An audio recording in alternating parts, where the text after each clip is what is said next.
الحمد لله نحمده ونستعينه ونستغفره ونؤمن به ونتوكل عليه ونعوذ بالله من شرور أنفسنا ومن سيئات أعمالنا من يهده الله فلا مضل له ومن يضلله فلا هادي له ونشهد أن لا إله إلا الله وحده لا شريك له ونشهد أن سيدنا ومولانا محمد وبارك وسلم.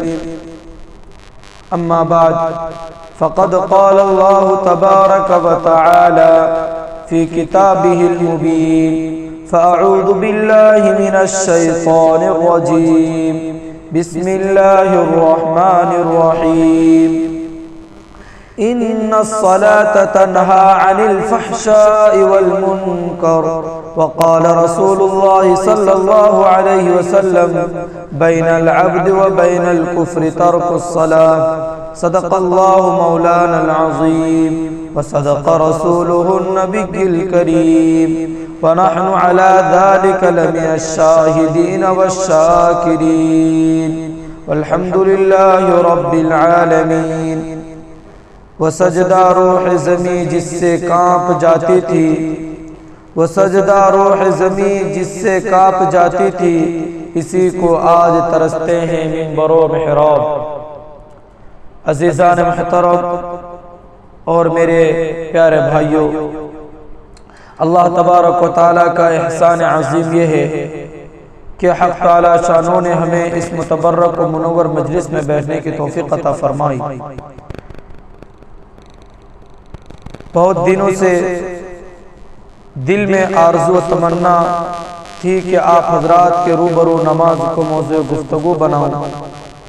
اس مقصد کو سامنے رکھ کر لب کشائی کی جسارت کر رہا ہوں، اور میں اپنے آپ کو بہت ہی خوش نصیب سمجھتا ہوں کہ آپ جیسے معظم و مکرم حضرات کے مابین لب کشائی کا موقع ملا ہے. اللہ تعالی ہمیں سننے سے زیادہ عمل کرنے کی توفیق عطا فرمائے، آمین.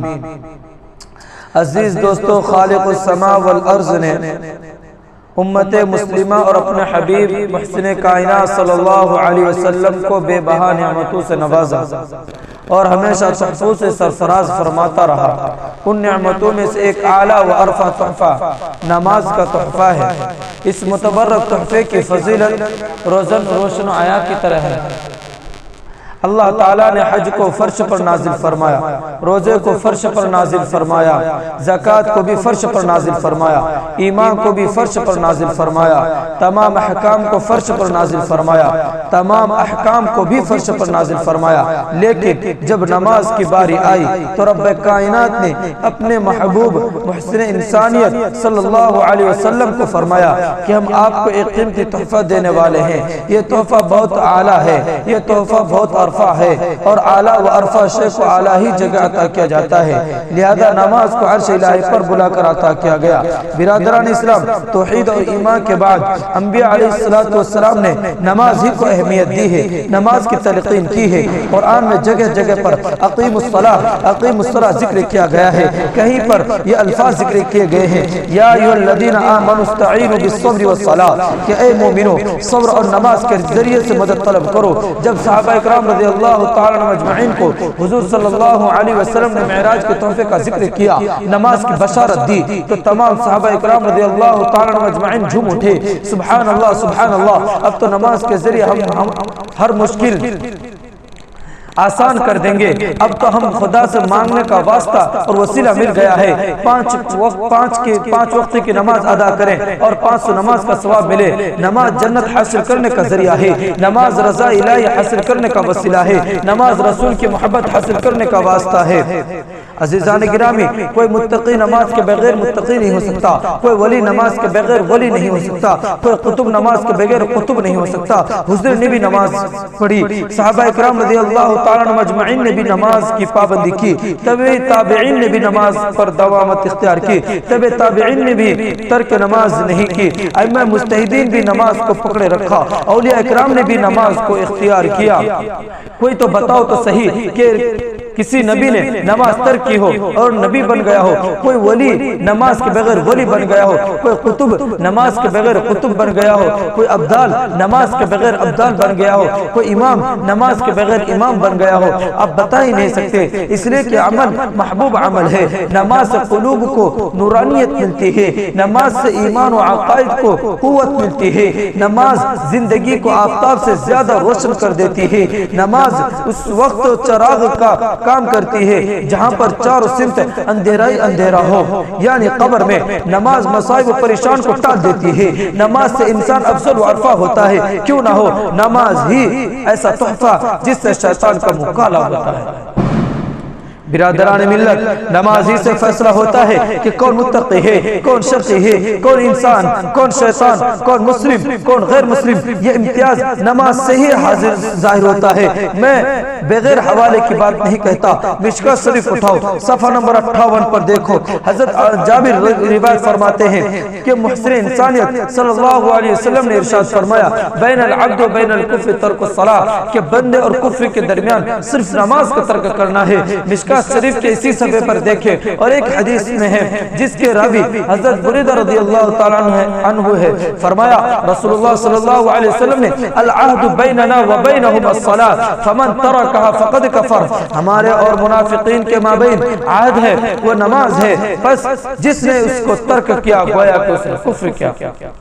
حضور پرنور صلی اللہ علیہ وسلم نے دوسری جگہ ارشاد فرمایا، من ترک الصلاۃ متعمدا فقد کفر، جس نے جان بوجھ کر نماز کو ترک کیا گویا کہ اس نے کفر کیا۔ ان تمام احادیث کی روشنی میں نماز کی اہمیت اظہر من الشمس ہوتی ہے، اور محسن انسانیت صلی اللہ علیہ وسلم نے اپنی آنکھوں کی ٹھنڈک نماز بتایا ہے۔ الفاظ یوں ہے، قرۃ عینی فی الصلاۃ، کہ جب بندہ رب کائنات کے دربار میں اپنا سر خم کرتا ہے تو محسن کائنات کہ آنکھوں کو ٹھنڈک محسوس ہوتی ہے، اور تارک الصلاح سے نبی آخر زمان کو تکلیف ہوتی ہے۔ جس نبی نے محسن انسان صلی اللہ علیہ وسلم کو تکلیف پہنچائے گویا اس کی دنیا و آخرت برباد۔ جس شخص نے بھی محسن انسانیت صلی اللہ علیہ وسلم کو تکلیف پہنچائی گویا کہ اس کی دنیا و آخرت برباد ہے۔ جب بندہ نماز کو ادا کرتا ہے تو حق تعالی شانو اپنے تمام انوار و برکات کے ساتھ متوجہ ہوتے ہیں، اور بندہ رحمت خداوندی کا محور بن جاتا ہے۔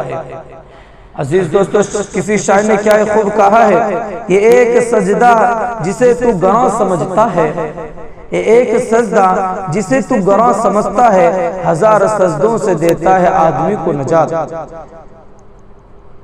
عزیزان محترم، قیامت کے دن سب سے پہلے نماز کے بارے میں سوال ہوگا۔ اس دن کسی کا کوئی نہ ہوگا، انسان خود کے پسینے میں ڈوبتے ہوئے ہوں گے، ہر شے نفسی نفسی پکارے گی۔ اس وقت سب سے پہلے نماز کا سوال ہوگا۔ ماہ رسالت سرکار دو عالم صلی اللہ علیہ وسلم کا ارشاد ہے، اول ما يحاسب به العبد يوم القیامت الصلاة فإن صلحت صلح سائر عمله وإن فسدت فسد۔ یوم قیامت میں سب سے پہلے حقوق اللہ میں نماز کا حساب لیا جائے گا۔ اگر نماز درست نکل آئی تمام اعمال درست، اور اگر نماز ہی خراب نکلی تو سارے اعمال بیکار۔ کسی شاعر نے کہا، روز محشر کی جان گداز بود، روز محشر کی جان گداز بود، اولین پرش سے نماز بود۔ جب نماز درست ہے تو تمام اعمال قبول، حج بھی قبول ہوگا، زکوٰۃ بھی قبول ہوگی، روزہ بھی قبول ہوگا، دیگر اعمال صالحہ بھی قبول ہوں گے۔ اور اگر نماز ہی درست نہ ہو تو سختی کے ساتھ امتحان ہوگا۔ اللہ تعالی ہم سب کو امتحان آسانی سے فرمائے، آمین۔ عزیزان گرامی، آج کے دور میں بہت خوبصورت اور عالیشان مسجدیں تعمیر کی جاتی ہے، لیکن اس میں اللہ کو یاد کرنے والے بہت کم نظر آتے ہیں، اس کو آباد کرنے والے بہت کم نظر آئیں گے۔ بعض جگہ تو عالیشان مسجدیں ویران اور قبرستان نظر آتی ہے۔ جیسے کہ شعر میں کہتا ہوں، پہلے مسجدیں تھی کچی تو پکے تھے نمازی، پہلے مسجدیں تھی کچی تو پکے تھے نمازی، آج مسجدیں ہیں پکی تو کچے ہیں نمازی۔ نماز کی اہمیت ہر مسلمان کے قلب میں ایسی ہونی چاہیے جیسے حضرت عمر فاروق رضی اللہ تعالیٰ عنہ کے قلب میں تھی۔ حضرت عمر فاروق رضی اللہ تعالیٰ عنہ جو خلیفہ دوم ہے، امامت فرما رہے ہیں، آپ پر قاتلانہ حملہ کیا گیا، آپ زخمی ہو گئے، فوراً عمر فاروق نے عبد الرحمن بن عوف کا ہاتھ پکڑ کر امامت کے لیے آگے بڑھا دیا اور امت مسلمہ کو یہ سبق دیا کہ میری فکر مت کرنا، نماز کی فکر کرو، اس لیے کہ جان دی ہوئی اسی کی تھی، جان دی ہوئی اسی کی تھی، حق تو یہ ہے کہ حق ادا نہ ہو سکا۔ حضرت عمر فاروق رضی اللہ تعالیٰ عنہ کا خون بہت زیادہ بہ چکا تھا، جس کی بنا پر غشی طاری ہو جاتی۔ غشی کے ازالے کے بعد کسی نے عمر فاروق رضی اللہ تعالیٰ عنہ سے کہا کہ نماز کا وقت آ گیا ہے۔ حضرت عمر فاروق رضی اللہ تعالیٰ عنہ فرماتے ہیں، نعم لا خط فی الاسلام لمن لا صلاة له، نماز ضرور پڑھنی ہے، جس نے نماز نہیں پڑھی اس کا اسلام میں کوئی حصہ نہیں۔ برادران اسلام، نبی کریم صلی اللہ علیہ وسلم نے ارشاد فرمایا، الصلاة عماد الدین فمن اقامها اقام الدین ومن هدمها هدم الدین، نماز دین کا ستون ہے، جس نے نماز کو قائم کیا اس نے دین کو قائم کیا، اور جس نے نماز کو منہدم کیا اس نے دین کو منہدم کر دیا۔ حضرت عمر فاروق رضی اللہ تعالیٰ عنہ نے اسی حالت میں نماز ادا کی اور فرمایا کہ جب میں نماز پڑھنے سے عاجز ہو گیا ہوں تو زندہ رہنے میں کوئی لطف نہیں، ایسی زندگی میں کیا مزہ جس سے حکام الہی میں کوتاہی آ جائے۔ کسی شاعر نے کیا خوب کہا، اے طائر لا ہوتی اس رزق سے موت اچھی، اے طائر لا ہوتی اس رزق سے موت اچھی، جس رزق سے آتی ہو پرواز میں کوتاہی۔ صحابہ کرام رضی اللہ تعالی عنہم اجمعین کے اندر شوق نماز بہت زیادہ تھا، جس کی بنا پر ان کو رضوان اللہ علیہم اجمعین کا سرٹیفکیٹ ملا۔ بے نمازی کو تو زمین بھی پسند نہیں کرتی کہ یہ میرے اندر دفن ہو جائے۔ اس میں میں آپ کو ایک واقعہ بتاتا ہوں۔ حضرت عمر فاروق رضی اللہ تعالیٰ عنہ کے دور خلافت ہے، ایک بڑھیا کا تیل زمین پر گر جاتا ہے تو وہ دربار امیر المؤمنین میں حاضر ہوتی ہے اور مطالبہ کرتی ہے کہ زمین نے میرا تیل چوس لیا ہے۔ حضرت عمر فاروق رضی اللہ تعالیٰ عنہ ایک پرزہ لیتے ہیں، اس پر کچھ لکھتے ہیں اور کہتے ہیں کہ اس پرزے کو اس جگہ پر رکھنا جہاں پر تمہارا تیل گر گیا۔ وہ بڑھیا ایسا ہی کرتی ہے، فوراً زمین پورا تیل اگل دیتی ہے۔ تمام لوگ حیرت زدہ ہوتے ہیں کہ یہ کیسا ماجرا ہے۔ اس پرزے کو کھول کر دیکھتے ہیں تو اس میں لکھا ہوتا ہے کہ اے زمین، اس بڑھیا کا تیل فوراً واپس کر دے، ورنہ میں تجھ میں ایسے شخص کو دفن کروں گا جو نماز کو ترک کرنے والا ہو، جو نماز کو نہیں پڑھتا ہو۔ حضرات گرامی، ہم اس عبرتناک واقعے سے نصیحت حاصل کرنی چاہیے کہ زمین نماز چھوڑنے والے کو پسند نہیں کرتی۔ اگر ہم نمازیں چھوڑیں گے تو قبر میں جانے کے بعد ہمارے ساتھ زمین کیا معاملہ کرے گی؟ اللہ تعالی ہم سب کو قبر کے عذاب سے محفوظ فرمائے، نماز کا ہمیں پابند بنائے۔ میں اس شعر کے ساتھ اپنی تقریر کو ختم کرتا ہوں۔ پڑھ نماز پن جگانا نہ کر کوئی بہانہ، پڑھ نماز پن جگانا نہ کر کوئی بہانہ، اس میں ہے تیری جنت ورنہ دوزخ ہے تیری ٹھکانہ۔ وآخر الدعوانا ان الحمدللہ رب العالمین۔